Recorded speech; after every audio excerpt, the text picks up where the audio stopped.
Okay, I'm speaking with Reese Whitebull from Kennel, South Dakota, and she's going to give a quick briefing of what she's been through since day one over here. Well, we started, this has been going on for a few years as far as like the plans.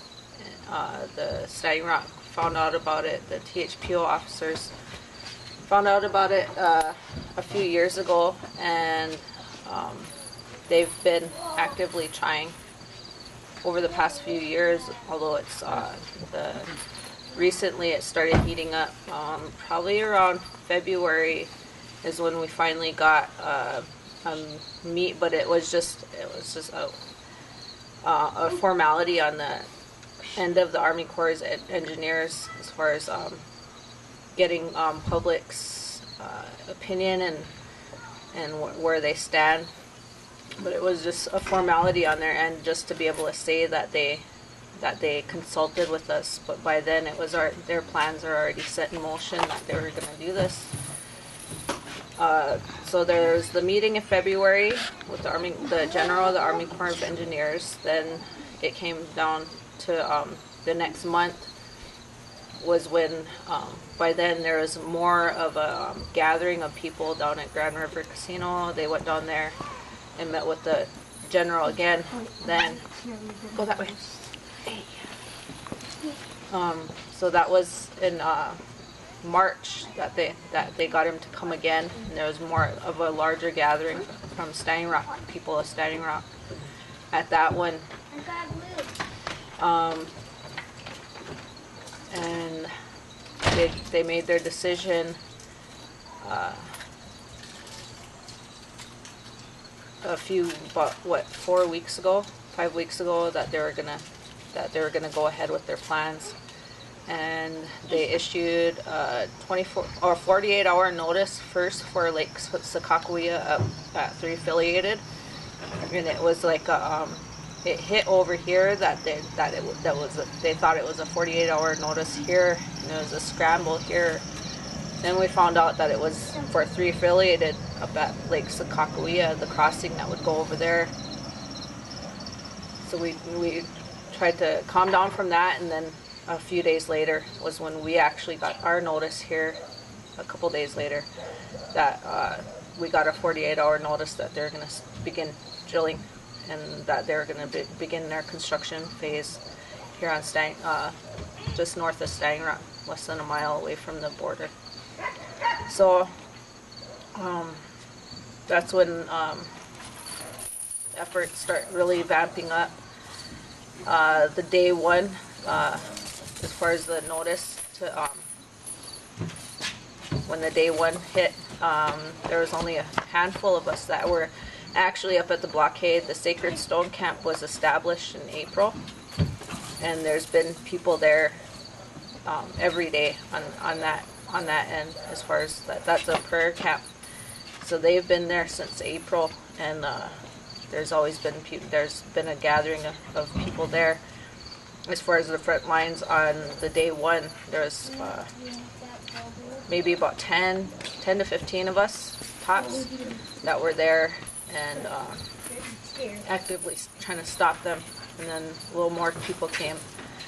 That was on a Wednesday, and then there was probably about 5 cops that came that day to try to move us.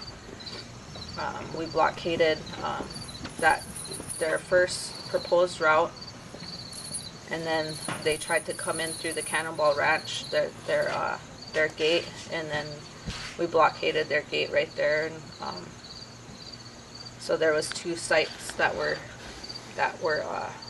so far apart that we blockaded them that day. Sheriff and Highway Patrol came to try to move us, and they said that we couldn't block that area. We stood our ground that day. We told them about the treaties. We showed them. We actually had our documentation of the treaties and 2 different court cases that sided with us that that's a historical place, that Cannonball Ranch area. So We held them off that first day. That second day, there was 20 cops that came down in attempts to move the blockaders. And then that third day, on that Friday, there was 40. And then they just made their own crossing. That's the main crossing that everybody sees the protests mainly being at. They made their own road there. That was just a half-cut plan to just get it done, get it in right away, because by then Standing Rock had already filed in Washington, D.C. for their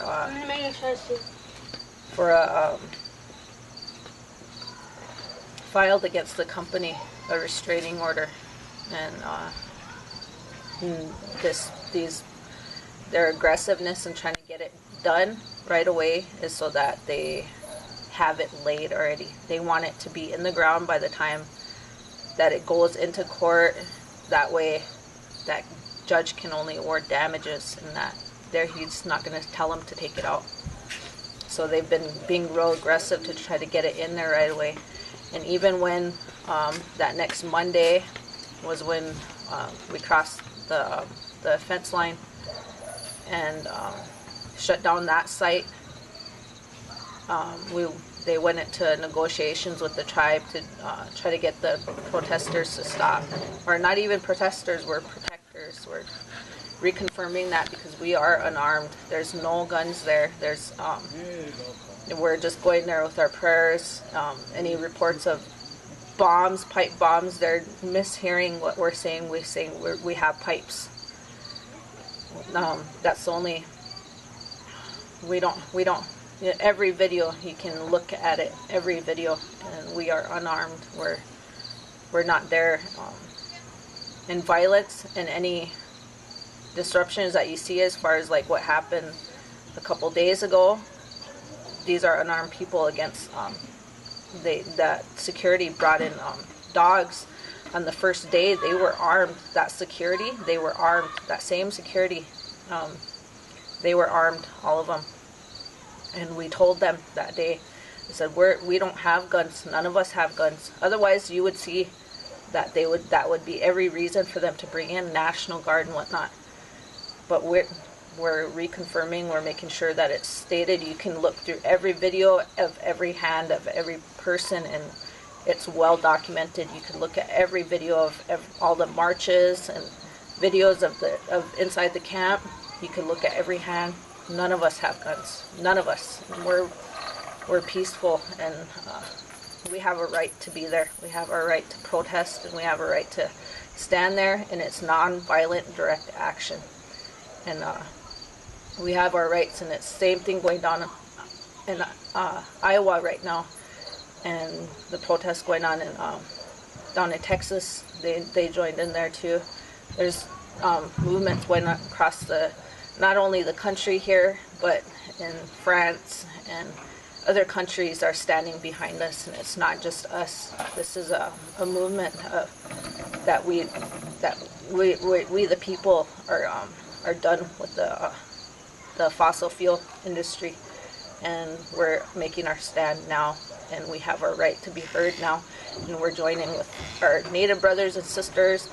Not only them, it's a movement of the people. You can look in the videos, there's white people there, and we're not calling them Washichus because they're not the greedy ones. That's what that means, Washichu. The greedy ones, the fat takers, those are our brothers and sisters that are standing with us on the lines, and different races, all races. Black Lives Matters is there too. We're just reconfirming that we're all unarmed. We're the people, and this has been going on for weeks now. And like I said, that first day that security showed up with armed, they were armed security, and a few days ago is when they're attempting to aggravate us and trying to get us to be aggressive back to them, as far as to use arms against them and assault them. But what we had our right that at that moment. All those people, those were human beings. Those were women and mothers and sisters and daughters, fathers, children were there. You know, it wasn't, we're not a gang of unruly savages.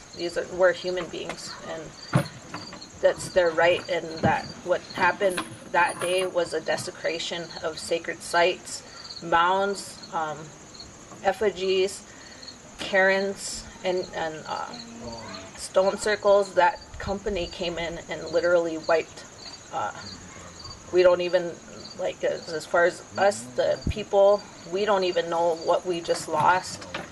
But we have one man that went in was allowed to go in that area that just got wiped off, and he surveyed and found hundreds of sites just in that path, and they just wiped everything clean.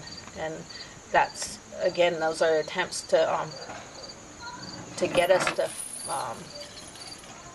to aggravate us and to try to make us be violent and to react in violence and to bring in arms and to arm ourselves and to hurt them. But we're praying for them too, that their hearts be open and that they be compassionate.